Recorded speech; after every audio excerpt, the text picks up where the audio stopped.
All right, let's dive right into today's explainer. We are taking a pretty intense philosophical journey today, looking at a provocative source text called The Cost of Conviction and the Price of Truth. And fair warning, the material we're covering does not pull any punches. We're going to unpack the actual meaning of absolute integrity, what it really takes to be truly authentic, and the heavy societal toll that comes when you completely refuse to compromise your beliefs. It's a fascinating lens on human nature and the social games we all play every single day.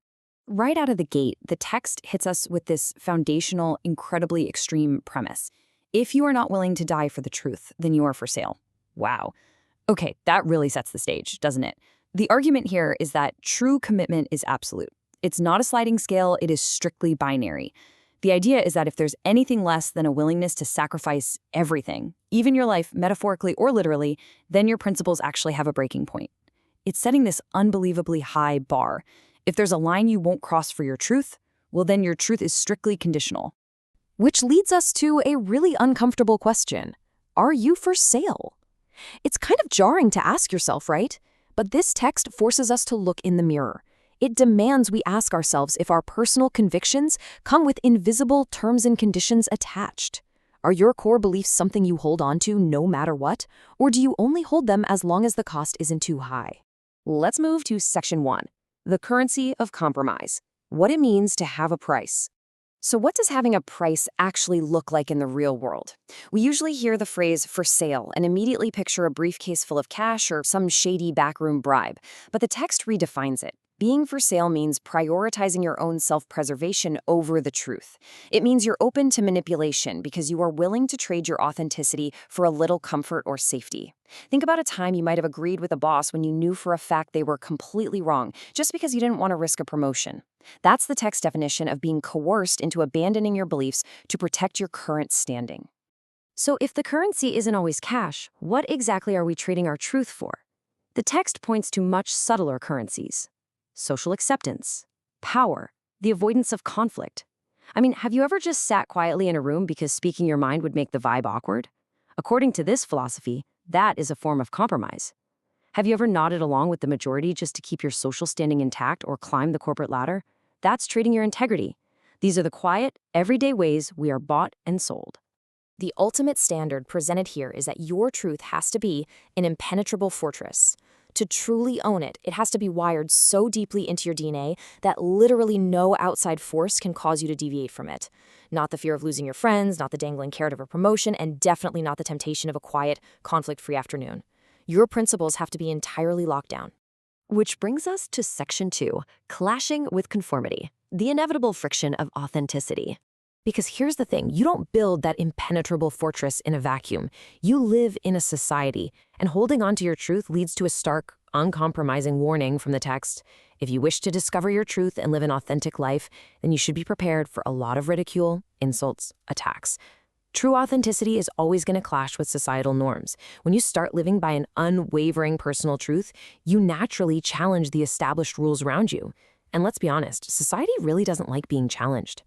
This creates a fascinating sociological divide between two camps, the authentic and the inauthentic. The text argues that those who dare to be different, who step outside the accepted norm, are going to face severe pushback. They get criticized, ostracized, and face outright hostility. Why?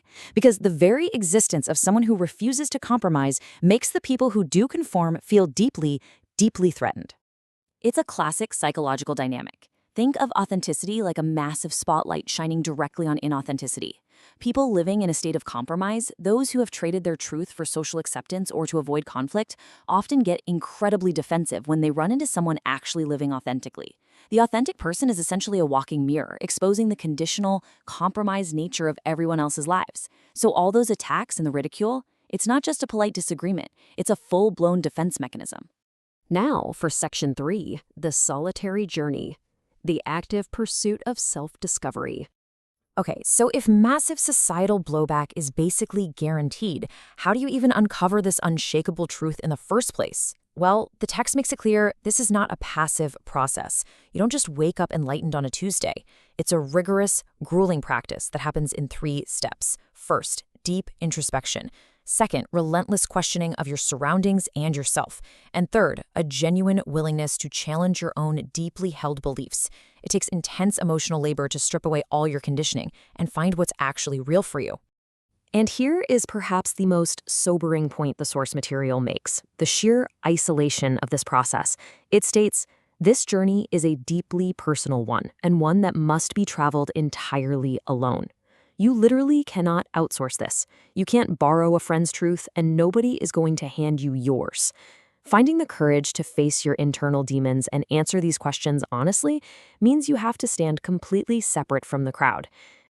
Let's hit Section 4, the cost of authenticity, the burden of true integrity. So let's pull all of these threads together. What is the ultimate burden of true integrity? The text lays out 4 core principles. First, true integrity demands unwavering commitment, absolutely no exceptions. Second, authenticity comes at a very steep cost. You are going to sacrifice comfort, power, or social standing. Third, uncovering your truth requires immense courage and resilience. And fourth, the world is absolutely going to push back against you. Living this way is definitely not the easy path. It is, by definition, the path of most resistance. Now, stepping back for a second, we have to objectively acknowledge that this text presents a really extreme philosophical stance. It lives entirely in absolutes. But the whole point of being so uncompromising is to serve as a mirror. It's designed specifically to emphasize the ultimate importance of absolute integrity and to highlight just how profoundly difficult authentic living really is in the real world. It strips away the gray areas and forces us to look critically at our own daily choices. And that brings us to the end of our explainer, leaving us with one final, pretty haunting question directly from the text's core premise. What price are you currently accepting for your truth? Are you trading it away for a quieter life? For a promotion? Just to keep the peace in your friend group? The source material leaves us with the unsettling realization that if we aren't fiercely, actively guarding our authenticity, we might have already sold it. Thank you so much for joining me on this deep dive. Take this question with you today, really chew on it, and until next time, keep questioning and keep learning.